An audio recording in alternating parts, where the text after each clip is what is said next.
Françoise Fabian, autrefois l'étoile lumineuse de Ma Nuit chez Maude, a aujourd'hui plus de 90 ans.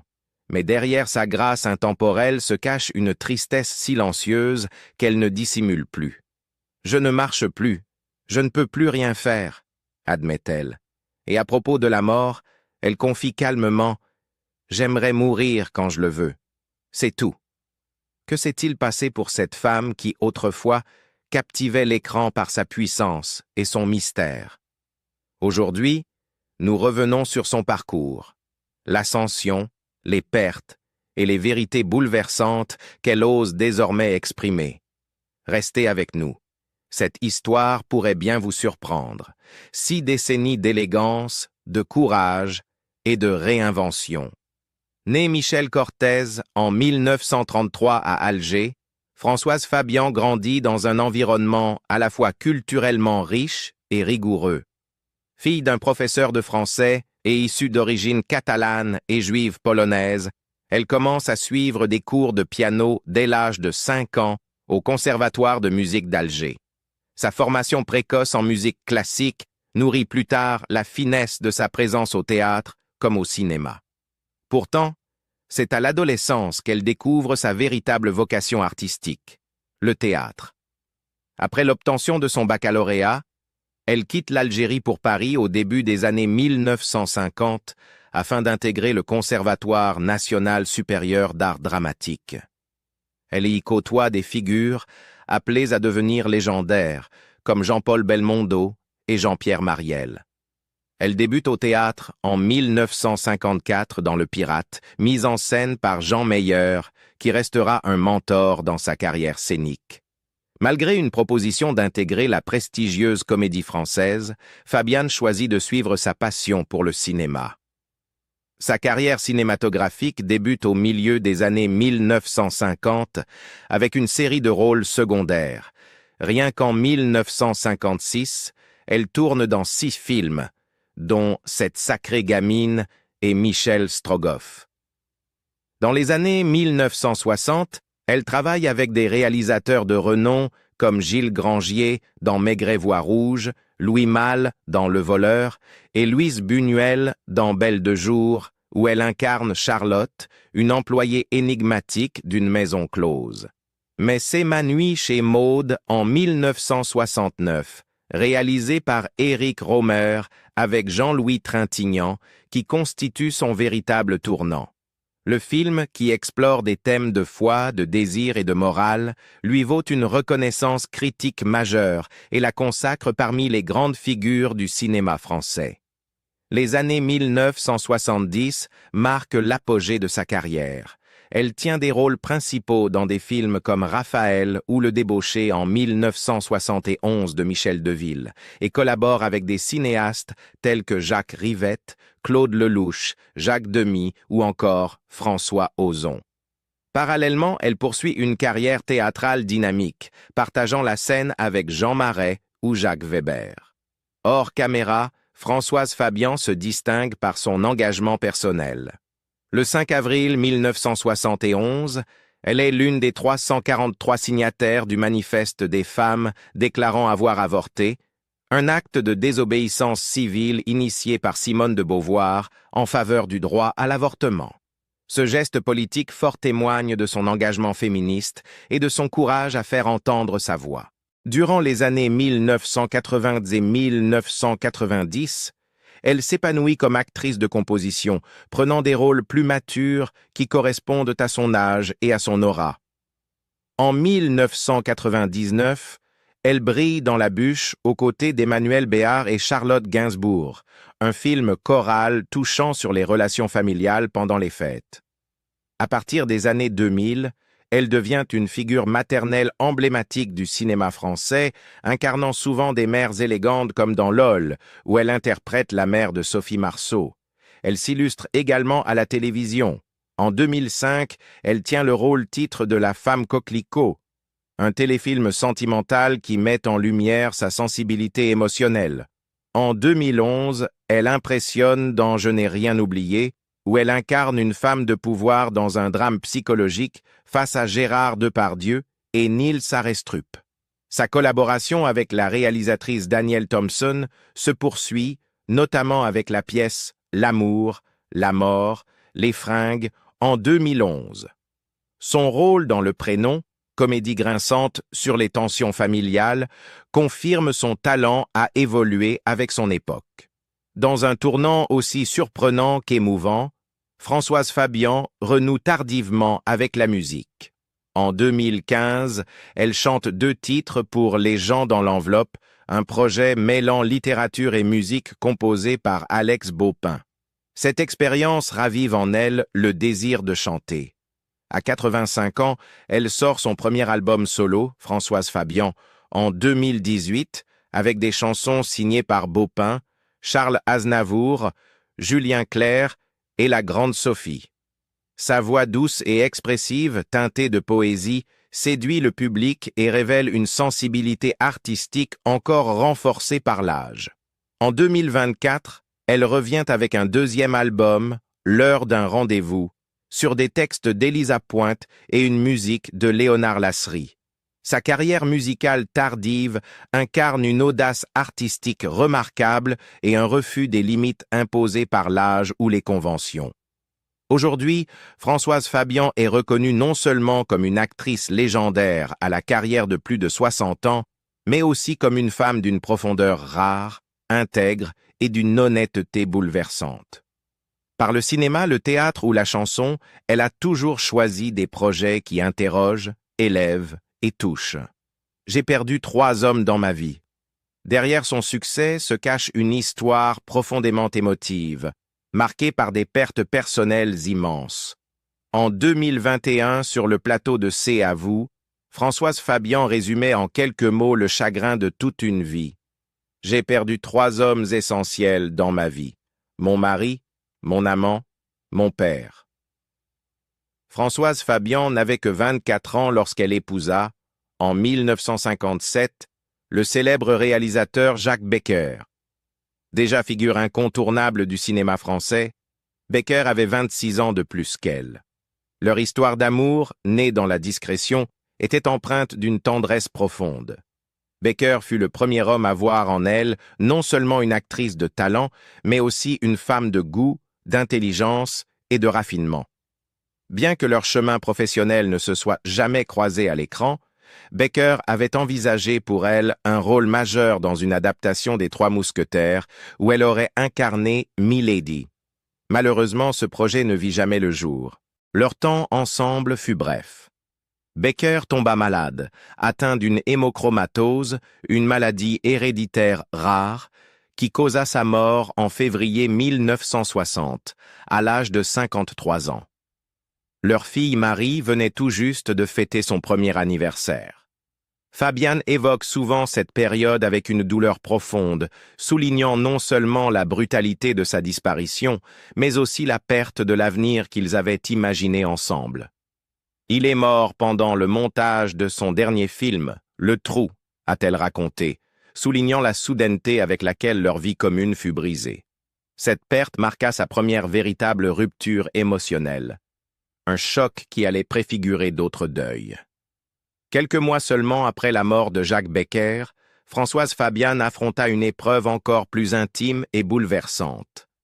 Le décès de son père, Marcel Cortès. Instituteur de profession, il avait toujours été une figure centrale dans sa vie.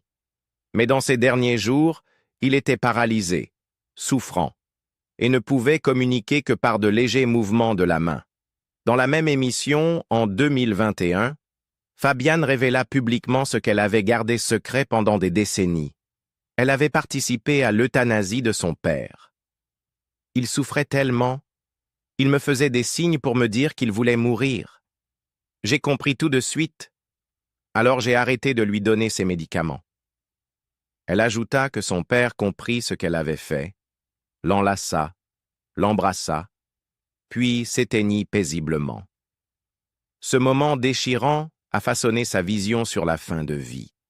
Depuis, Fabian est devenue une ardente défenseur de la légalisation de l'euthanasie en France. La mort de son père ajouta non seulement à son deuil, mais la plongea dans un dilemme moral et émotionnel que peu de gens pourraient supporter.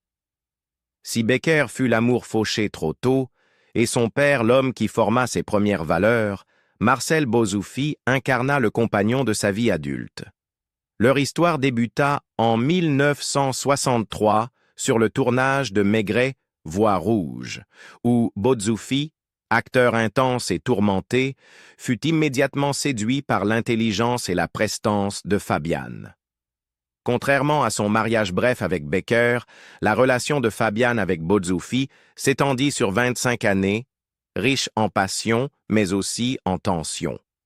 Elle a souvent décrit cette relation comme stabilisante sur le plan affectif, même s'ils étaient très différents intellectuellement. On n'avait pas les mêmes goûts, pas les mêmes lectures, mais on s'aimait, confiait-elle. Bozzoufi, qui n'avait jamais vécu avec une femme auparavant, dut s'adapter aux convictions féministes de Fabiane, notamment son engagement en faveur du planning familial. Leur union fut profonde et durable, malgré les obstacles. Ils se marièrent finalement en 1986, après plus de 20 ans de vie commune. Mais le bonheur fut de courte durée. Bozzoufi luttait déjà contre un cancer et il mourut en février 1988, moins de 2 ans après leur mariage. Fabiane dut une fois encore affronter la condition de veuve.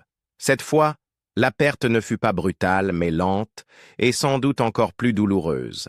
Elle avoua plus tard que la mort de Bozzoufi laissa une plaie jamais refermée. « Je n'arrive pas à me séparer de Bozzou.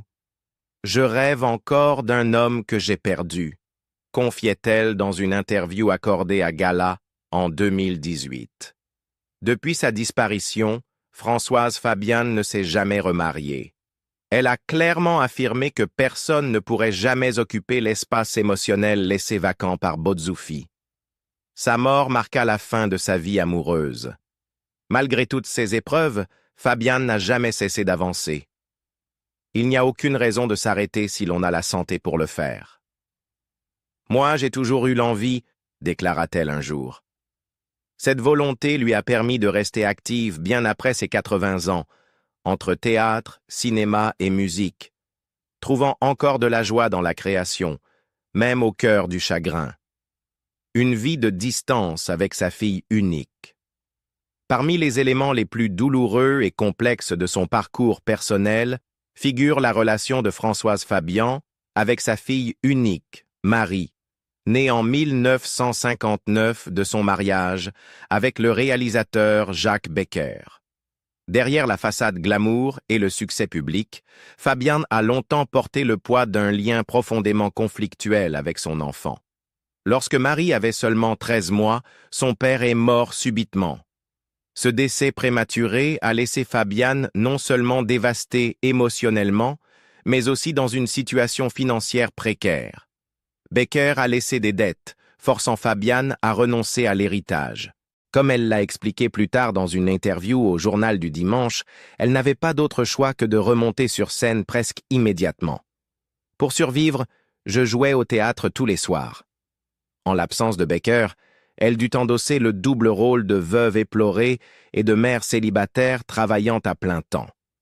Les exigences de sa carrière théâtrale, avec des représentations chaque soir, l'empêchaient d'être présente comme sa fille en aurait eu besoin. Marie était confiée à une gouvernante, mais le vide affectif était bien réel. Fabian s'en est plus tard ému avec tristesse.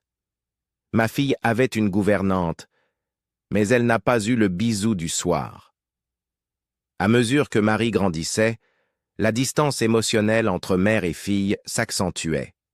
Leur relation était alourdie non seulement par l'absence initiale de Fabiane, mais aussi par la longue et passionnée relation qu'elle noua avec l'acteur Marcel Bozzoufi, rencontré en 1963 et qu'elle épousa finalement. Marie a vécu cette relation avec Bozzoufi comme une nouvelle forme d'abandon. Dans une remarque discrète mais profondément révélatrice, elle dit un jour à sa mère « Vous étiez deux, et moi, j'étais seule. » Cette phrase, simple mais déchirante, résume la racine de leur relation fracturée. Marie s'est sentie reléguée au second plan dans une vie dominée par les deuils d'adultes et les passions amoureuses. Cet enfant, qui avait perdu son père alors qu'elle n'était encore qu'un bébé, s'est ensuite sentie éclipsée, d'abord par le chagrin, puis par la vie sentimentale de sa mère. Dans des interviews plus récentes, Françoise Fabian a reconnu ses torts sans détour. « J'ai aimé, j'ai adoré ma fille. Ce que je lui reproche, car j'avais aussi des reproches à lui faire, c'est d'avoir abîmé l'amour que j'avais pour elle », déclarait-elle à Gala en 2014. Une phrase douloureuse dans sa sincérité, l'amour existait, mais il a été abîmé, blessé par le silence, le ressentiment et des années d'éloignement émotionnel. Dans le même temps, Fabian n'a jamais nié que ses propres choix avaient contribué à cette fracture.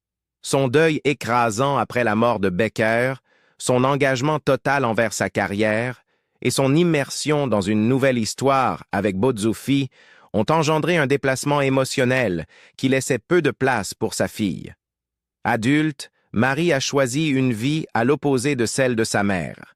Elle s'est installée en Inde, a embrassé l'hindouisme, adopté un mode de vie axé sur la spiritualité, le végétarisme et le détachement des normes occidentales.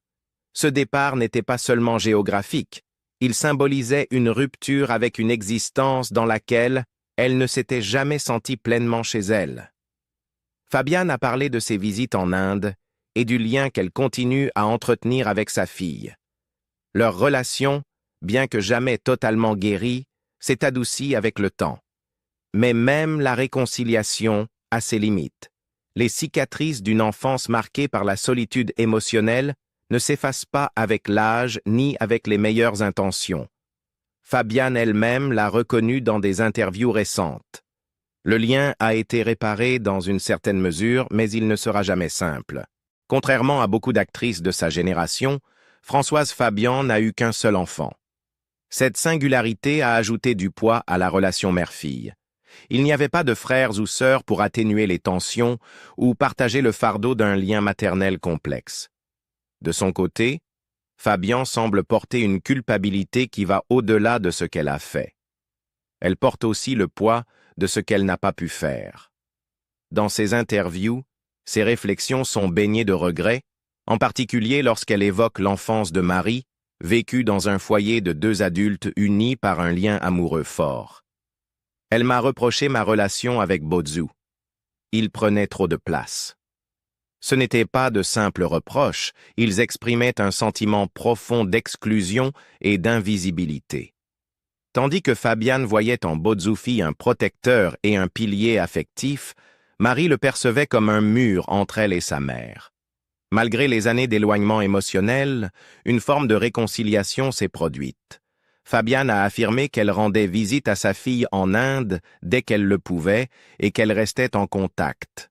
Leur lien ne retrouvera sans doute jamais l'innocence perdue de l'enfance, mais il semble aujourd'hui reposer sur une compréhension mutuelle, du respect, et peut-être une certaine forme d'acceptation. Le choix de Marie de construire sa vie loin du monde du cinéma, du glamour et du tumulte émotionnel de son enfance a peut-être été sa manière à elle de se réparer. Fabian, quant à elle, continue d'honorer la complexité de leur relation, sans l'idéaliser, mais sans non plus nier la tristesse qu'elle contient, sa conscience de la mortalité. Aujourd'hui, nonagénaire, Françoise Fabian traverse le chapitre le plus fragile de sa vie. Si son esprit reste vif et expressif, son corps, lui, commence à la trahir. Ces dernières années, Fabian a parlé avec franchise de son état de santé déclinant. Une hospitalisation en 2021 a marqué un tournant. Depuis, elle souffre d'une paralysie partielle des jambes, probablement causée par une maladie neurologique dégénérative. Autrefois présence imposante sur scène et à l'écran, elle dépend désormais d'aide à domicile et de dispositifs de marche pour se déplacer chez elle. « Je ne veux pas apparaître diminuée », a-t-elle confié à France Inter. « Je veux qu'on se souvienne de moi debout, droite. » Sa décision de s'éloigner du cinéma et du théâtre n'a pas été facile. Pour elle, la dignité a toujours compté plus que les applaudissements. Elle souhaite que son public garde d'elle l'image d'une femme qui incarnait le mystère, l'indépendance et une puissance discrète. Ses réflexions sur la vieillesse, et en particulier sur le droit de mourir dans la dignité, sont profondément ancrées dans des expériences personnelles douloureuses. Il y a des années, elle a accompagné son père jusqu'à la fin, alors qu'il sombrait dans une paralysie totale. Le voir souffrir l'a profondément bouleversé.